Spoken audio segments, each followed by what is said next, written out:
காலை வணக்கம். தினமும் காலையில என்ன டிஃபன் செய்யறதுன்னு யோசிச்சே பாதி நாள் போயிடுதா? செஞ்சாலும் அது ஹெல்த்தியா இருக்குமா, என்ன அதிகமா இருக்குமோன்னு ஒரு கவலை வருதா? இனி அந்த கவலையே வேண்டாம். இன்னைக்கு நாம பார்க்க போறது ரொம்ப ரொம்ப சுலபமான, ஆரோக்கியமான, எண்ணெயே இல்லாத ஒரு காலை உணவு செய்முறை. இத சாப்பிடும்போது எந்த ஒரு குற்ற உணர்ச்சியும் இல்லாம ரொம்ப திருப்தியா சாப்பிடலாம். இதுக்கு பேரு ரவா கேக்னு சொல்லலாம், இல்ல ரவா டோக்லா மாதிரின்னு சொல்லலாம். பெயர் எதுவா இருந்தாலும் சுவையும் ஆரோக்கியமும் நிச்சயம். சரி, வாங்க இந்த அருமையான ரெசிபிய எப்படி செய்யறதுன்னு பார்க்கலாம். முதல்ல இதுக்கு தேவையான பொருட்கள் என்னென்னன்னு பார்த்திடலாம். 1 கப் ரவை எடுத்துக்கோங்க. இதுதான் நம்ம ரெசிபியோட ஹீரோ. அப்புறம் 1/2 கப் கெட்டியான தயிர், 1/4 கப் அளவுக்கு பொடியா நறுக்குன குடைமிளகாய், அதாவது ஷிம்லா மிர்ச். அதே மாதிரி 1/4 கப் பொடியா நறுக்குன தக்காளி. தக்காளியில இருக்கிற விதைகளை எடுத்துட்டு நறுக்கினா இன்னும் நல்லா இருக்கும். அடுத்து 1/4 கப் பொடியா நறுக்கின வெங்காயம். காரத்துக்காக 2 அல்லது 3 பச்சை மிளகாய சின்ன சின்னதா நறுக்கி வச்சுக்கோங்க.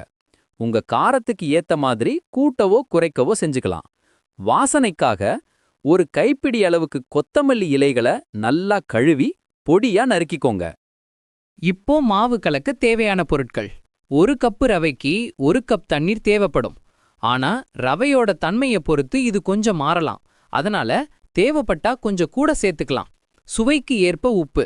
அப்புறம் 1/4 டீஸ்பூன் பேக்கிங் சோடா, அதாவது நம்ம சமையல் சோடா. கடைசியா மேல தூவுறதுக்கு கொஞ்சம் பாவுபாஜி மசாலா அல்லது சாம்பார் மசாலா. இது ஒரு நல்ல மணத்தையும் சுவையையும் கொடுக்கும். இவ்வளவுதான் நமக்கு தேவையான பொருட்கள். எல்லாமே நம்ம வீட்டு கிச்சன்ல சுலபமா கிடைக்கக்கூடியது தான். இப்போ எப்படி செய்யறதுன்னு பார்க்கலாம். முதல்ல ஒரு மிக்ஸி ஜார் எடுத்துக்கோங்க. அதுல நாம எடுத்து வச்சிருக்க 1 கப் ரவை, 1/2 கப் தயிர், அப்புறம் 1 கப் தண்ணீர் சேர்த்துக்கோங்க. இது எல்லாத்தையும் சேர்த்து நல்லா நைஸா தோசை மாவு பதத்துக்கு அரைச்சி எடுத்துக்கணும். ரொம்ப தண்ணியா இருக்கக்கூடாது, அதே சமயம் ரொம்ப கெட்டியாவும் இருக்கக்கூடாது. அரைச்ச மாவை ஒரு பெரிய பாத்திரத்துக்கு மாத்திக்கோங்க.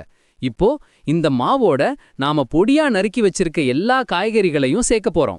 முதல்ல வெங்காயம், அப்புறம் குடமிளகாய், தக்காளி, பச்சை மிளகாய், கொத்தமல்லி இலைகள் எல்லாத்தையும் ஒன்னொன்னா சேருங்க.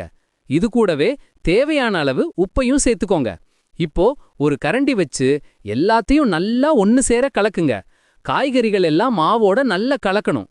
இந்த மாவை ஒரு 10 நிமிஷம் அப்படியே மூடி வச்சிடுங்க. அந்த நேரத்துல ரவை கொஞ்சம் ஊறி மாவு சரியான பதத்துக்கு வந்துடும். மாவு ஊறிட்டு இருக்கிற அந்த நேரத்துல நாம இத வேக வைக்கிறதுக்கான பாத்திரத்தை தயார் பண்ணிடலாம். ஒரு இட்லி பாத்திரம் அல்லது அகலமான பாத்திரம் எடுத்துக்கோங்க. அதுல ஒரு 2 கப் அளவுக்கு தண்ணீர் ஊத்தி உள்ள ஒரு ஸ்டாண்ட் வைங்க. ஸ்டாண்ட் இல்லைன்னா ஒரு சின்ன கிண்ணத்தை கவுத்தி வச்சாலும் சரி. இப்போ இந்த பாத்திரத்தை மூடி போட்டு அடுப்ப மிதமான தீயில வச்சு ஒரு 10 நிமிஷத்துக்கு சூடு பண்ணுங்க. இதுக்கு பேரு ப்ரீ ஹீட்டிங். நாம கேக் செய்யற மாதிரி தான் இதையும் ஆவியில வேக வைக்க போறோம். இப்போ 10 நிமிஷம் ஆயிடுச்சு. நாம கலந்து வச்ச மாவும் நல்லா ஊறி இருக்கும். இந்த சமயத்துல நாம எடுத்து வச்ச 1/4 டீஸ்பூன் பேக்கிங் சோடாவை மாவுல சேர்த்து ஒரே பக்கமா மெதுவா கலக்குங்க. பேக்கிங் சோடா சேர்த்த உடனே மாவு கொஞ்சம் பொங்கி வரும். ரொம்ப நேரம் கலக்க வேண்டாம், சோடா மாவோட கலந்தா போதும். அடுத்து ஒரு கேக் டின் அல்லது தட்டையான டிஃபன் பாக்ஸ் எடுத்துக்கோங்க. அதுல லேசா எண்ணெய் தடவிக்கோங்க. அப்போதான் வெந்ததும் ஒட்டாம வரும். நாம எண்ணெய் இல்லாத ரெசிபின்னு சொன்னாலும் பாத்திரத்துல ஒட்டாம இருக்க இந்த ஒரு ஸ்டெப் மட்டும் தேவை. இப்போ நாம தயார் பண்ணி வச்ச மாவை அந்த டின்ல ஊத்துங்க. மாவை ஊத்துனதுக்கு அப்புறம் அதுக்கு மேல நாம எடுத்து வச்ச பாவுபாஜி மசாலா அல்லது சாம்பார் மசாலாவை லேசா தூறி விடுங்க.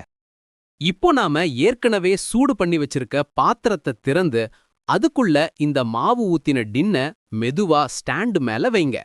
பாத்திரத்தை மூடி போட்டு மிதமான தீயில ஒரு 25 நிமிஷத்திலிருந்து 30 நிமிஷம் வரைக்கும் வேக விடுங்க. இடையில ஒரு 20 நிமிஷம் கழிச்சு ஒரு தடவை திறந்து ஒரு கத்தி அல்லது டூத்பிக் வச்சு குத்தி பாருங்க. மாவு ஒட்டாம வந்தா நம்மளோட ஹெல்தியான பிரேக்ஃபாஸ்ட் தயார். அப்படி இல்லன்னா இன்னும் ஒரு 5 நிமிஷம் வேக விடுங்க. நல்லா வெந்ததும் அடுப்ப அணைச்சிட்டு பாத்திரத்தை வெளியே எடுத்துடுங்க. இது நல்லா ஆறணும். சூடா இருக்கும்போது எடுத்தா உடஞ்சிடும். அதனால முழுமையா ஆறினதுக்கு அப்புறம் ஒரு கத்திய வச்சு ஓரங்களை மெதுவா எடுத்து விட்டு ஒரு தட்டுல கவுத்துங்க. அழகா கேக் மாதிரி விழும். இப்போ உங்களுக்கு பிடிச்ச வடிவத்துல துண்டுகளா வெட்டி உங்களுக்கு பிடிச்ச சட்னி அல்லது சாஸ் கூட பரிமாறுங்க. தேங்காய் சட்னி புதினா சட்னி கூட இது ரொம்ப நல்லா இருக்கும். அவ்வளவுதான், நம்மளோட சுவையான ஆரோக்கியமான எண்ணெய் இல்லாத காலை உணவு தயார். நீங்களும் கண்டிப்பா முயற்சி பண்ணி பாருங்க.